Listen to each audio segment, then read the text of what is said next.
2. We're on bus 2, no longer heading to Fair Sunrise.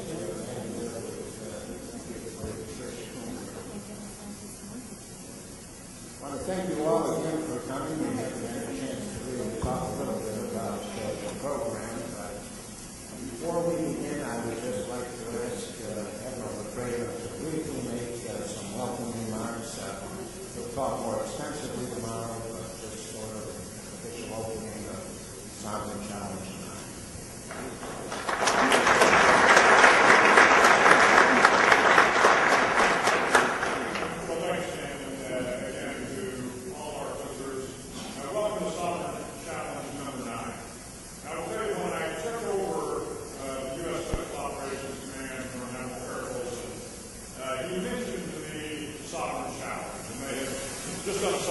Challenge in Detroit, but frankly, I have been spending the last 6 out of the last 8 years in Iraq and Afghanistan, and I've never heard about Sovereign Challenge.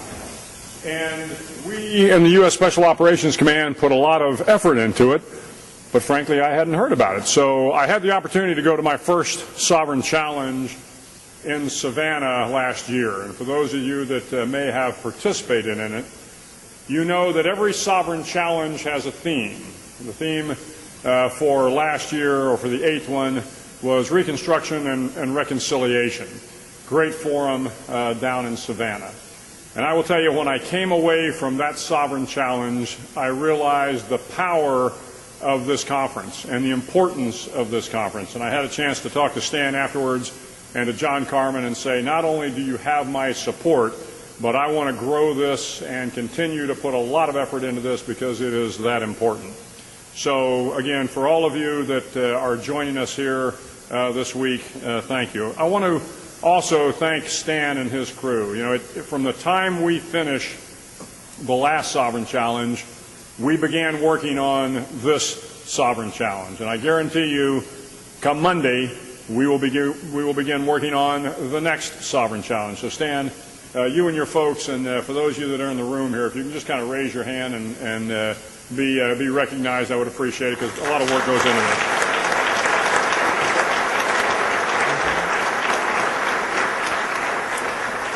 I would also like to thank the folks from Google who gave us just a magnificent series of briefings this afternoon and an opportunity to take a look at the wonderful Google campus. Dr. Vince Cerf, who gave us a phenomenal look at the Internet, the development of the Internet.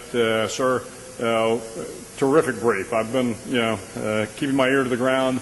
I guarantee you we will ply you with wine tonight. So thanks very much. Terrific on your part. Brad, great understanding of the social network. And Jim Young, are you here, Jim? Not sure if Jim's here, but he may be here later on. Jim really kind of helped orchestrate a lot of it from the Google side, so my particular appreciation to him as well. So what is the purpose of Sovereign Challenge? Well, I will tell you from the special operations standpoint, when you think of special operations forces, invariably people think of commandos, they think of raids, they think of rescues, things that make the front page of the news. But what they don't appreciate about certainly U.S. special operations is really the other side of the coin. And for us, the other side of the coin is building relationships, building partnerships with both our fellow special operations forces and our other partner nations, allies, and friends. So the purpose of this venue is about building partnerships. The fact of the matter is we're using the idea of the social media, doing it here in the San Jose area, in Silicon Valley, as a forum, but it's really about bringing people together. So when you take a look at the number of nations we've got joining us this week, we have 67 nations joining us. A couple of weeks ago, we had our International SOF Conference. 48 of those 67 nations were at the International SOF Conference. And the theme several weeks ago was also about building the SOF network, building partnerships, building relationships. I will tell you, when you look around the room and you see the civilian leadership, the military leadership, the academic leadership, if we can't solve problems with the people in this room, then shame on us. And we've got to solve those problems by building relationships. I think social media is great because it's going to give us a mechanism potentially for strengthening those relationships.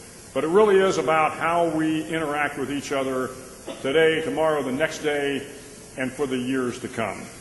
So I want to again welcome everybody here. I assure you, as you spend your time here and you begin to build these relationships, trust will become one of the most important factors.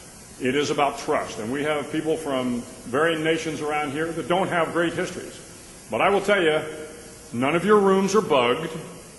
Nobody is following you, except the Norwegian. I want to know where the Norwegian is, because I want to know what he's drinking. Where's my Norwegian friend? All right, well, I got a couple of them here. Okay, you are being followed. We're going to find out what you're drinking, and we're probably going to drink some of that too.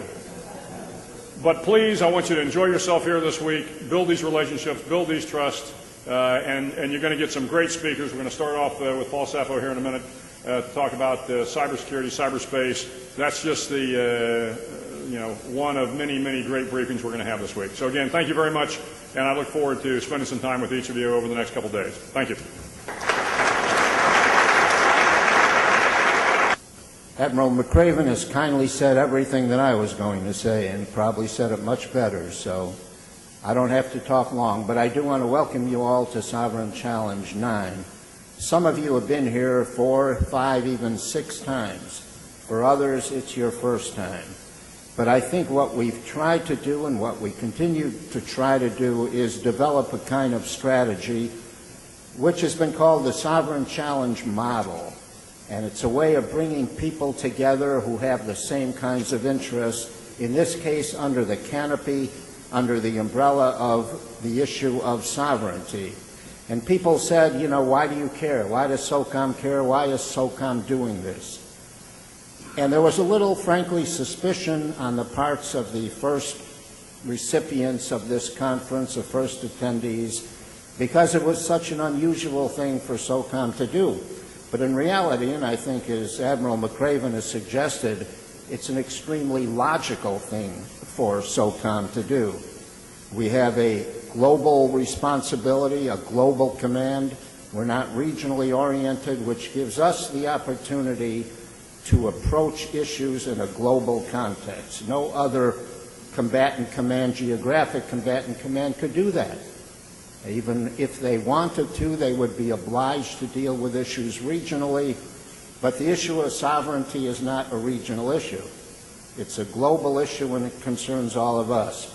And people said, why do you care? Why do you care about the sovereignty of a small African nation or a large Asian nation or another European nation? And the issue is, and the answer is, that the more sovereign your countries are in protecting yourself as nations, the safer the United States is. So we've a vested interest in promoting that kind of sovereignty. And it doesn't matter whether you're a big country or a small country.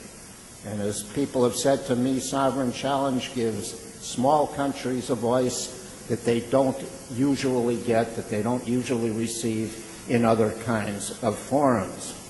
I don't want to talk about social media because I'm not an expert on social media, but I think the Vince Cerf presentation this afternoon and Brad, I think put it in some kind of perspective, and I think we're very privileged to have attended that, and I think Vin will join us later as well, so you'll have a chance to talk. Social media, I think, is in the same category maybe as the printing press or the Renaissance or the Reformation, or even in the United States, the Industrial Revolution. It is that significant. And I think what we're going to come out of here in 3 or 4 days with is a greater understanding of what this means. And I think we touched a little bit today in Brad's presentation of Google Plus about how other nations can use social media. And we will hear tomorrow from 8 different nations, representatives of 8 different nations, about how they are using social media to promote good governance. And I think that's an important takeaway. It doesn't cost a lot. It's not one of these big ticket items where you have to spend a lot of money.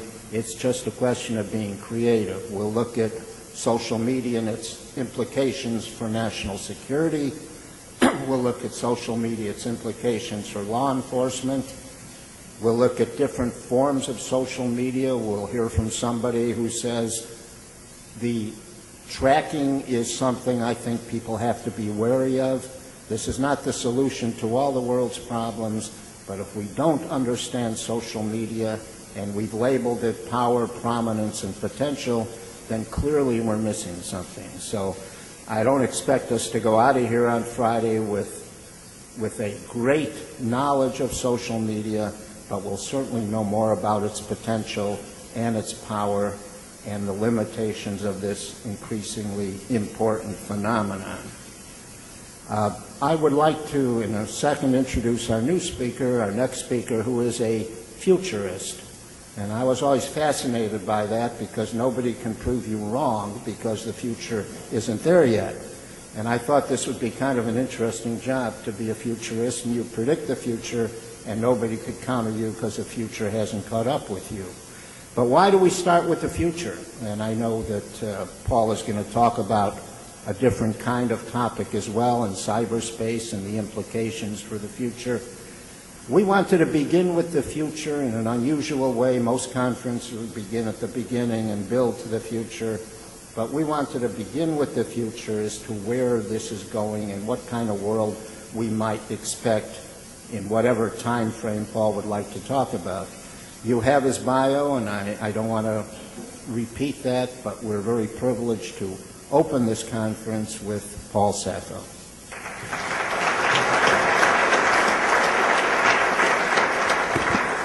Okay, let me get organized here. I think I forgot to turn this thing on.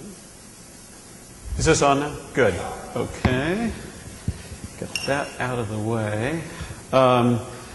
I just want to apologize in advance. I have a new startup company, and we have all company calls every morning at 5 a.m., which means I have to get up at about 4 to get my run in advance. So this may be the first time you've been to a conference where the speaker falls asleep before the audience. Here's what I want to do. If we can have the projector up. It's up?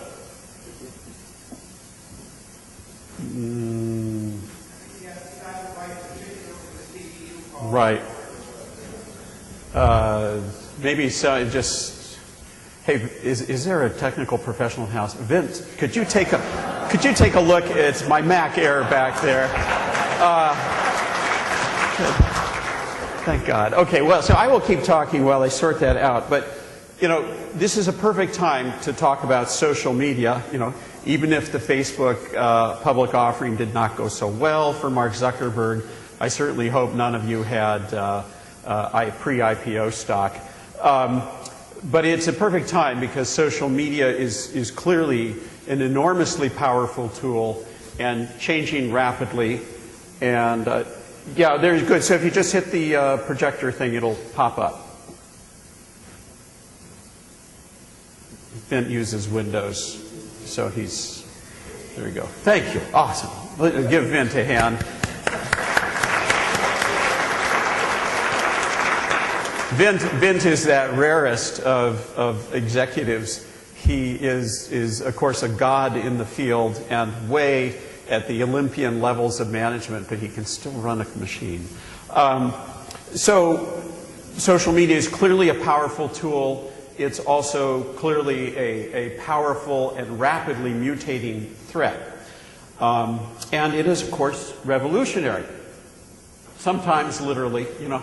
We were startled by this in Silicon Valley because, you know, we don't deliver new products, we deliver revolutions. I remember the CEO of Apple was once asked, he said, well, how many revolutions a year can Apple deliver? He goes, well, let's see, we've got 52 weeks, maybe 52. So when it actually happens, we're more startled than anyone. But clearly, social media is playing a revolutionary role in global society.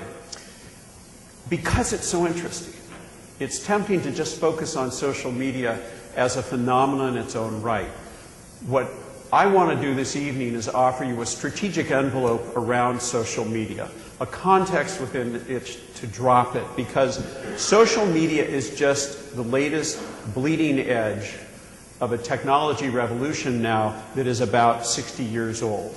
And behind social media are a series of foundational technologies just come from Google. I'm not going to talk much about technology. I'm going to talk about implications, but keep 3 words in mind.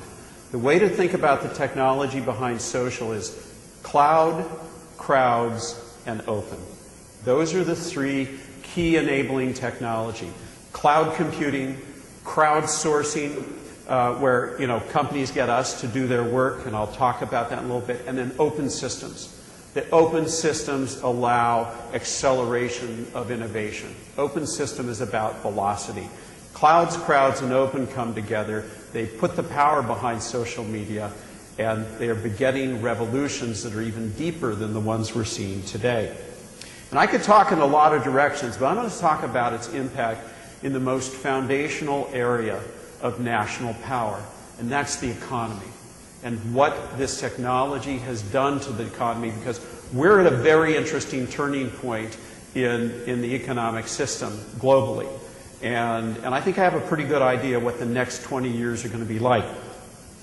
But I'll focus on one individual first. We're right at the outside edge of, there we go. This is, of course, Alan Greenspan, certifiable, real smart guy. He is also perhaps the luckiest economist who ever lived. His tenure, he arrived in 1987, just after a really bad economic period, and things were sort of picking up.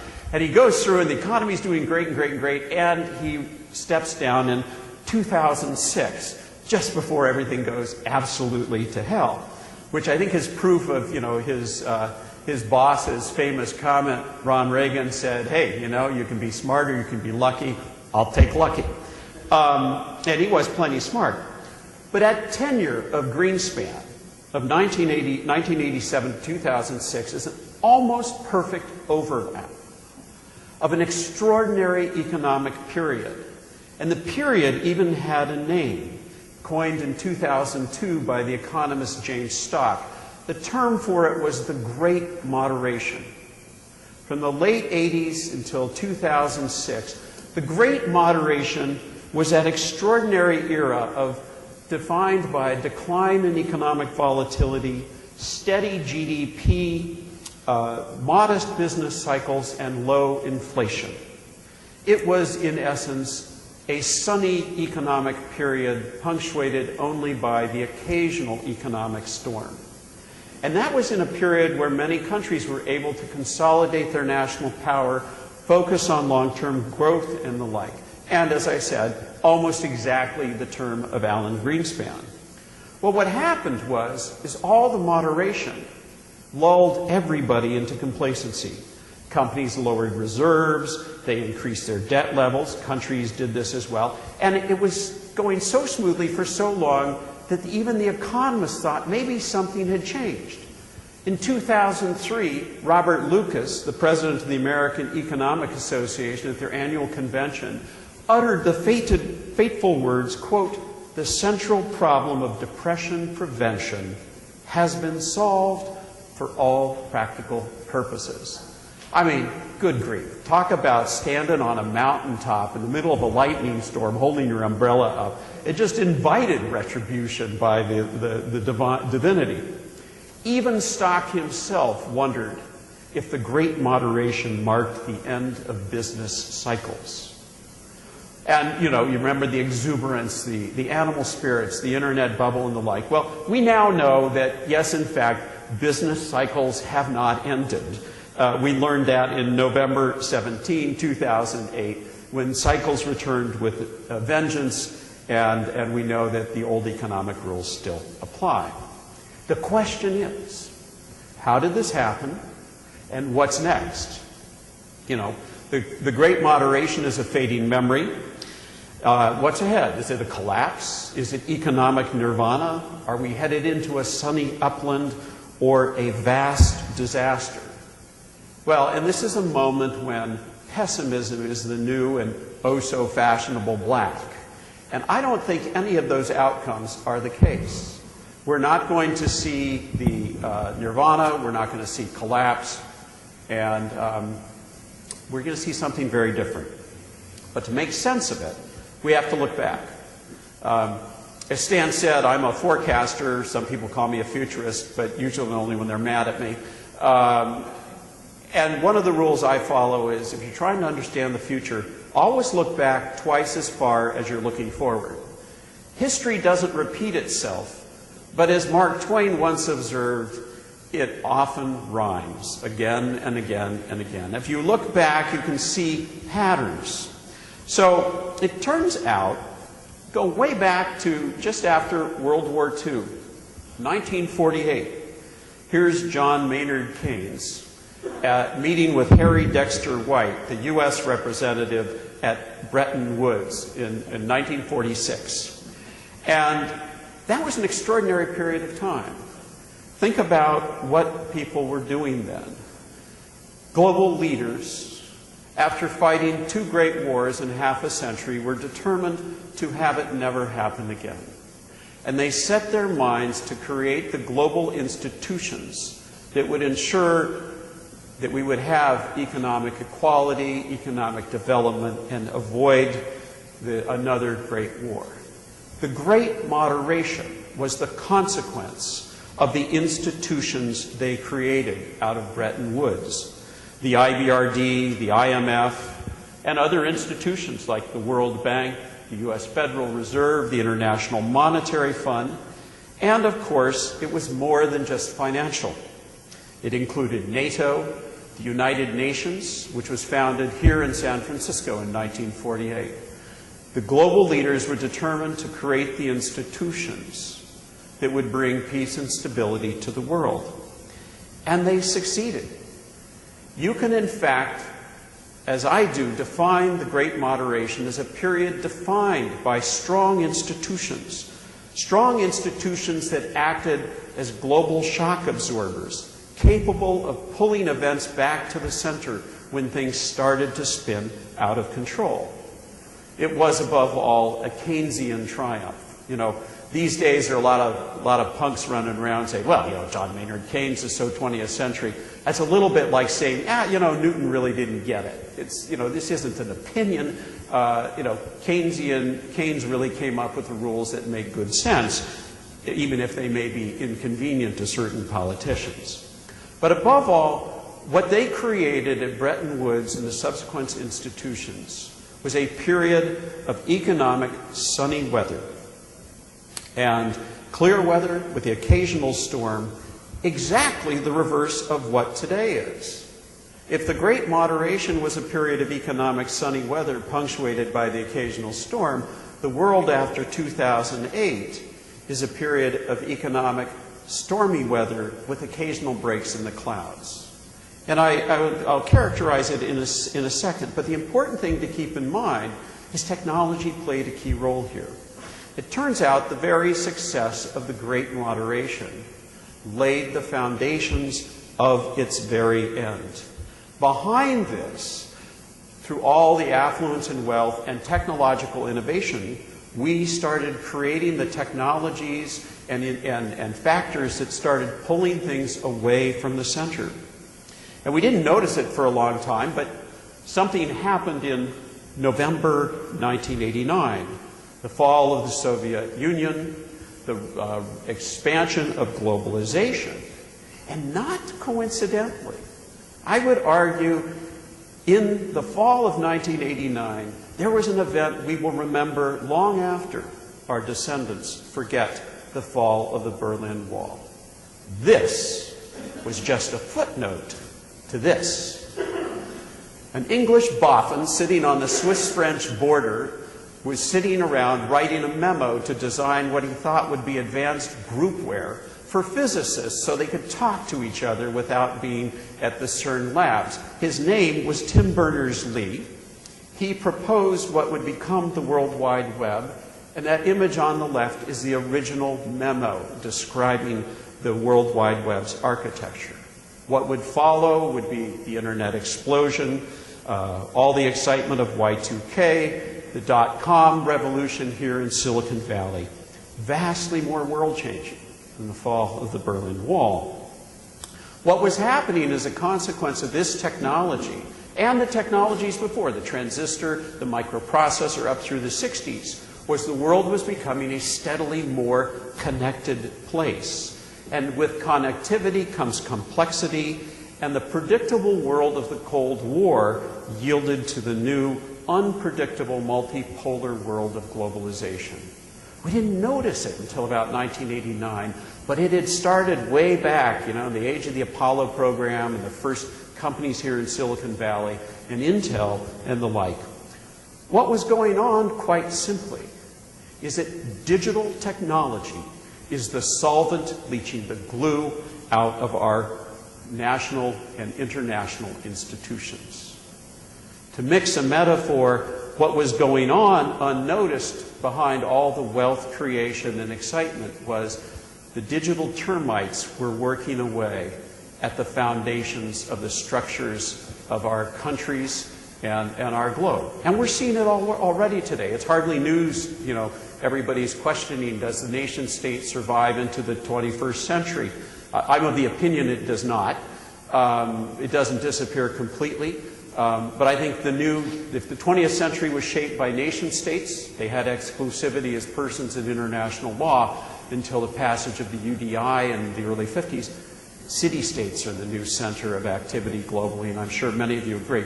I instinctively found that when I signed in this evening, I don't know about you, I saw all the countries going down and people writing USA.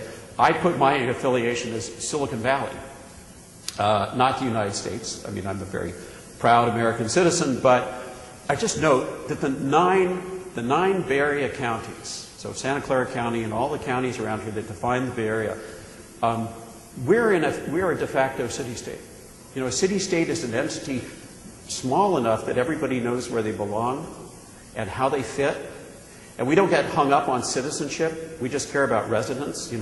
We don't care if you're Indian or Chinese or whatever, as long as you contribute to the economy. So we're small enough to know where everyone fits, but large enough to have a global impact. Think of Apple, Facebook, Google. And by the way, 2 years ago, we were the world's 21st largest economy. The 9 Bay Area counties were an economy larger than that of Taiwan. We are no longer the 21st largest economy. We are the world's 19th largest economy. The 9 Bay Area counties here are a larger economy than that of Switzerland. That's the new kind of world we're in. And social media is the latest chapter of all the technological changes that have led to that. So, I gave the analogy of termites hidden in the woodwork. And what happened through that whole sunny period of the great moderation of the last 2 decades was power was quietly fleeing from the centers to the periphery. Consider the G20, or I forget what number that is, it's hard to keep track. It started out as the G6 in 1975, France, Germany, Italy, Japan, no surprises. Then we get to the G7 in 1976. We get to the G8 in 1998 with the addition of Russia. Now we're the G20, and as Friedman has observed, perhaps we should just call it the G0. That what happened is that the small concentrated power flees to the periphery. And it's also true at a national level. Policy in the United States isn't made in Washington anymore. They just think so. It was, I think, Bill Perry who said Washington is, 20 square miles surrounded by reality. Policy in the United States isn't made at the center in the capitals. It's made at the periphery. It's made at the border between Pakistan and Afghanistan. And above all, at the moment, it's being made at the border between Mexico and the United States. So what is happening is that the shock absorbers are losing their power to control events. When things go weird now, we can't pull it back quite as fast. And it has not just in the financial space. Gulf War I never would have happened if the Soviet Union would have been around. We would have gone to one of those low DEFCON numbers. It was possible only because the USSR fell. And Bosnia, Somalia, the same thing. The world control at the center was fleeing. We tended to ignore those. Those were all storms in other men's worlds. Politicians in the United States hardly paid attention, and certainly American citizens didn't pay attention. Once upon a time in this country, we fought wars to teach our children geography, and they're not even learning the geography out of the wars anymore. That's another topic. So it was all easily ignored, storms in other men's worlds through the 90s, and then we came to 9/11. And everybody was surprised. And the slow change caught up to us, and we realized things really had changed. Yet it still took us time to catch up. In 2003, Bob Lucas speculated about the end of business cycles, but it was clear something much deeper was going on. And then November 2008 comes. And we know what happened. Cycles returns with a vengeance. And the answer to what's next, the Great Moderation isn't going to be replaced by a depression. It's not going to be replaced by utopian economic nirvana. Rather, it's a change in the environment from a period of sunny weather punctuated by an occasional storm to stormy weather punctuated by occasional breaks. The Great Moderation is being replaced by the Great Turbulence. And the Great Turbulence is an environment where instead of moderate events, it's characterized by high amplitude, short cycle events. Things that hit fast, and they may be gone before you respond. And we've already seen that in the economic space. The flash crash on May 6, 2010. It's a day I actually am very fond of. This was the day my company launched. And we like to think that the market crashed and they saw that our company would say, oh, great, well, things are better. Of course, that wasn't the case. But think about this. You know, you have a drop of almost 10% in the market. Once upon a time when we had market crashes, it took years to recover. Now it takes nanoseconds. It recovers, it goes down, and it's, you know, the market's down at noon and it's back up by cocktail hour. What could be better? So it's this stormy, unpredictable period of high amplitude, short cycle events. We're living through it in the economic space. The tempo of military affairs begins to look like that to me. I'm just a citizen, but, you know, it sort of looks that way. And I think it's going to hit us at every level of policy, both nationally and internationally. And new institutions are replacing the old. The old institutions of the Great Moderation in this new environment are a little bit like the guns on the Maginot Line. They're wonderful to tour, but they're aimed in the wrong direction to do any good. And the vacuum is being filled by new institutions, the Googles of this world. And what's happening is the consequence is that a new centrifugal center-fleeing force enabled by technology is overwhelming the old centripetal center-seeking force that brought us back to stability. Yet more, however, is afoot. The changes in the global economy are at least as vast as the end of World War II, and their implications for national power are even greater.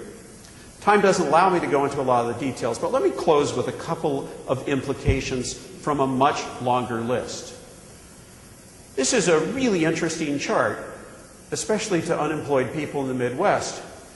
We have had a so-called jobless recovery. I mean, we're hoping it's a recovery. This is the percentage of job losses in each depression and recession that we've had since World War II. And what's really weird about this one is that the depth of the job loss is deeper, and it isn't turning the corner. It's bumping along the bottom. This is a consequence of technology. You know, people have always feared that robots and technology would take our jobs. You can go back to the 1930s. The technocrat movement was opposed to automation and robots and stuff. And then through the 80s and 90s, the axiom was, oh, sure, robots are taking jobs, computers are taking jobs, but on balance, technology creates more jobs than it eliminates. So the only challenge is how to retrain people into the new jobs and get them to move. Well, that's not the case anymore. Take Facebook. Facebook had revenues in 2011 of just under $4 billion. It had 926 million active users as of 2 months ago, 500 million log on every day, and it has 4,500 employees. Do the math. Divide 4,500 into $4 billion, and that's a pretty good ratio. And that's in part because social media, the way these companies work is they get us to do the job for the company. So we're unpaid employees of Facebook, of Google, of Twitter, and the like.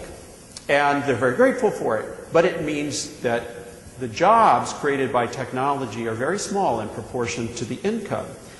And what's happened with bits is now starting to happen with stuff. This is how we make cars today. They don't allow humans near this because they get hit and knocked out by a robot.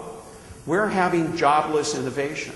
We're making things without people, and this is going to accelerate. So what we're seeing is the beginning of a reversal of offshoring in the United States. We're onshoring jobs back to the U.S. I know of a solar company that just pulled all its manufacturing back from China. But they didn't hire any more employees. They just shifted to robots, and they wanted the robots making the stuff next to the engineers who were doing the designing because it was too much trouble crossing time zones for the phone conversations. In 20 years, so the way to think about this is we're in a new age of cyber-structural unemployment. That the machines are taking jobs in all sorts of spaces and they're not coming back. And that is really going to be, you know, some little mutt stuck in the frosting of our national birthday cakes. You know, as people discover that the economies aren't performing the way we assumed. In 20 years, in fact, I think the notion of a job is going to disappear. But I'm just going to focus on the short term tonight. So, economic change, new robots and like, new players in this space. Does anybody have one of these, the Nokia N9 phone? Probably not, because it's a Shanzai phone.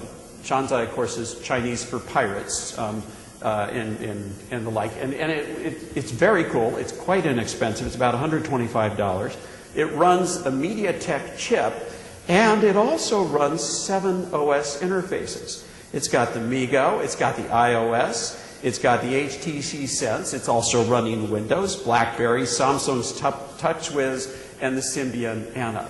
And thank God the customs beagles, you know, at our airport security can't smell technology, and you can still get them in here because they're lots of fun to play with. Well, this is piracy, and piracy is a problem, but it's also an example of the other thing that's happened with technology. You know, once upon a time, technology trickled down. The warlords got it first, the Pentagon got it first, NASA got it first, and then it worked its way down to ordinary citizens. Well, because of the peculiarities of how we design and manufacture technology, it's now the reverse. It comes in at the bottom, and the military has to wait its turn. A couple of years ago, I was, you know, a guest on one of our aircraft carriers because the Navy likes to get civilians out there to visit the aircraft carriers, and they very proudly showed me and Eric Schmidt, who went on to become CEO of Google, sorry, I'm a civilian, I forget what, you know, the rooms are called, but, you know, the fire control rooms. So this is like the beating heart of the aircraft carrier, all the communications. We had two reactions. One, the connectivity off that aircraft carrier was less than I had in my house. And two, as we said, you're running this thing on those computers?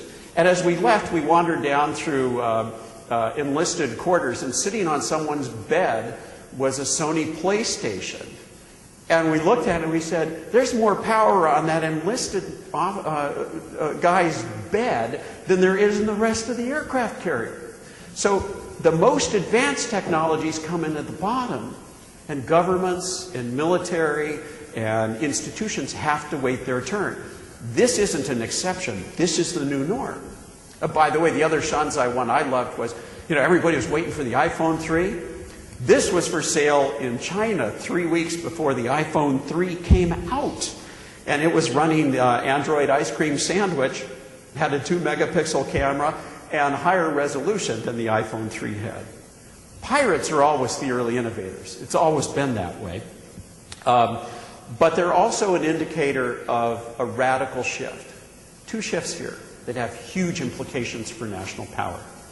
One is, in the old days, in the old economy, we talked about economies of scale. You know, you're big, you're bad, and you control things. Ford, with its original plant, they had a vast plant manufacturing autos, and they were using rubber from Ford's plantations in Brazil and steel from Ford's mill up in the upper Michigan area. And also that's true for countries. But what we're seeing, thanks to technology inversion, is that power's now shifted. Economies of scale are often a disadvantage because it means you're slow and you have to mobilize lots of resources. We're shifting from economies of scale to economies of structure. Intrinsic lightweight structure, like startup companies, is what gives competitive advantage and allows rapid response in this age of the great turbulence. And frankly, I'm terrified of the implications of this. And by the way, I have a book to recommend. It's not out yet. I just finished reading The Galleys. Daniel Suarez wrote a book titled Kill Decision. And the first half of this book is an absolutely terrifying exploration of the implications of cheap and ubiquitous UCAVs, drones with guns. Dan he's a deep expert in computer security. He's had 2 New York Times bestsellers. Read this book. It's called Kill Decision. It'll scare the bejesus out of you. The second half is a little improbable, but that also makes it good reading. Because what I see in an age of inversion, that what we see happening is advantage to players. So we have the drones first, but the non-state actors, the unconventional players, the pirates, everyone catches up. Think of how Apple keeps one step ahead of the Shanzai pirates in China. It's very simple. Apple's success is a model that we need to follow at a policy level. Apple succeeds because it's the first one to kill its own products. It kills its own babies. The moment the iPod started flattening out, they said, let's just make it a feature set on iPhone. They kill their own products and they flee into the future. That's the secret in a world of inversion, is to flee into the future as fast as you can. Don't stop and try and, stand and fight against, I don't mean in a military sense, don't fight pirates, stay ahead of them. Because if you stop and fight, you will lose. But I should push on here. In closing, the question I invite you to ask is, where does the new power reside in this unpredictable world of the great turbulence? And more specifically, what is the new foundation of national power? The Cold War world of the Great Moderation was defined by institutions, treaties, and a handful of great powers. Institutions, treaties, and a handful of great powers. The institutions today are weakening. Treaties, of course, have always, we always pass treaties at the moment that the technology becomes uncontrollable. So we got a submarine treaty right before we had, total submarine warfare. We're hopefully going to get a new cyber warfare treaty, and that will be another indication that the horse is thoroughly out of the barn. And we now have, a few great powers. The problem is we have fewer great powers. I go to the World Economic Forum in Davos, like Vince and many of you do, and I remember a minister a few years ago saying, the United States. The problem is, without 2 strong superpowers, United States is just a country that's too big to ignore and too small to make a difference. I don't know if he was right. I hope he was wrong. But that is definitely the way things are trending. In contrast, the world of the great turbulence, in my opinion, is defined above all by power nodes, feedback loops, and more players than we can count. And it's a world where non-state actors are actually momentarily more powerful than state actors. Not sustainable, but there are enough of them to keep things unstable. In conclusion, behind the great turbulence is a world struggling to deal with the consequences of technology and the globalization that it created. And it's accelerating. Technological change is accelerating. The consequences are becoming more unpredictable. And everyone's struggling with this, from the demonstrators at the 1999 Seattle G Summit to the mullahs fighting modernism and the demonstrators in Tahrir Square hoping for a new future. Everyone's trying to make sense of this. And if the Great Turbulence, well, if the Great Moderation had a single symbol that symbolized the economic order of the last 20 years, I would argue it is this: the intermodal container, not the boat, the containers on top. It wasn't television or technology. The intermodal container really was the workhorse of the globalized world. It made us able to move product around the planet efficiently. It completely changed the economic landscape. And by the way, it was standardized. The standard was created in 1968, the very same year that only a mile and a half from here, a gentleman named Ted Hoff designed the first microprocessor. And the microprocessor plus the intermodal container at once enabled globalization, gave us the great wealth of the Great Moderation, and also ultimately turned everything upside down. By the way, the other thing I love about this picture is look at the name of this boat on the fantail. The Hanjin Taipei Hamburg. If we had a single globalization haiku, I would argue it is that. Hanjin Taipei Hamburg, a Korean-owned container carrier named after a Chinese city, home-ported in a town in Germany that it probably never visits because it only lives on the sea and it only stops long enough to offload its cargo and move on. If ever there was globalization and microcosm enabled by technology, it is contained in that picture. It is too soon to identify the symbol of the Great Turbulence, but I think a good candidate would be, this is a small one, this. It looks like an intermodal container, but it says Sun on the side. And they give these out, well, when Sun still existed. I'm sure Google gives these out too. And you open it up, and what's inside but computers? It's a computing center in a cargo container. I'm sure many of you have seen these and used these. Actually, I think I have a picture of one that you can sort of see even better. This is NASA's Nebula. I love the name Nebula. It's a computer center in a box. It's an open source cloud computing data center. And the concept of this is you just move the computing around to where you need it.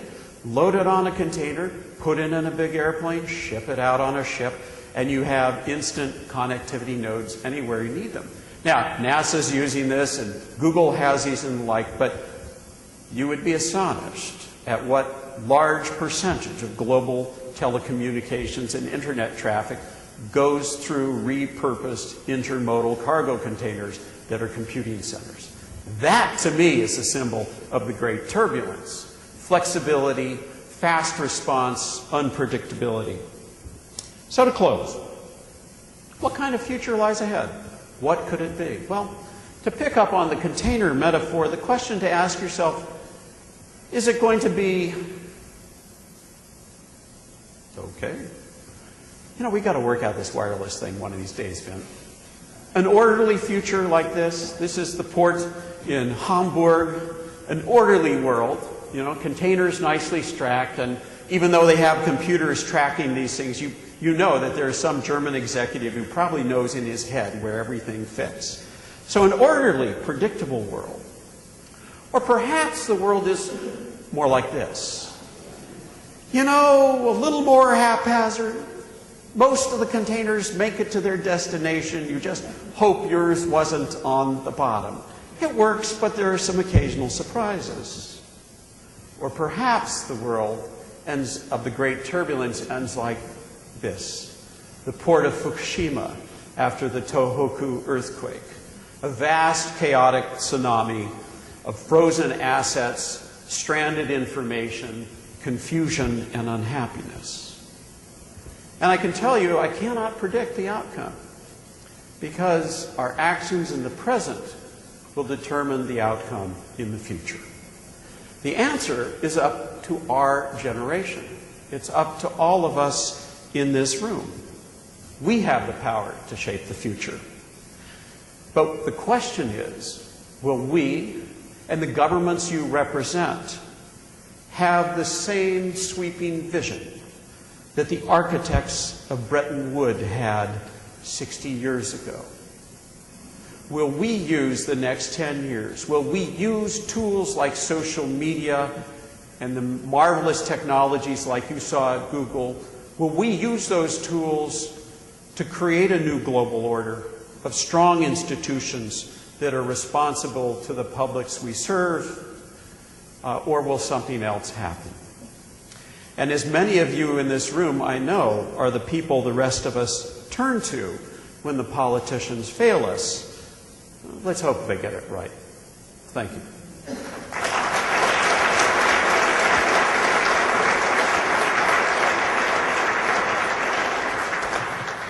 Are we doing? Yeah, I realize I'm standing between you all and cocktail hour, and the hour is late. So, oh, great. Vint. You know, I'll tell you, nothing, just wait a sec. Getting Vint served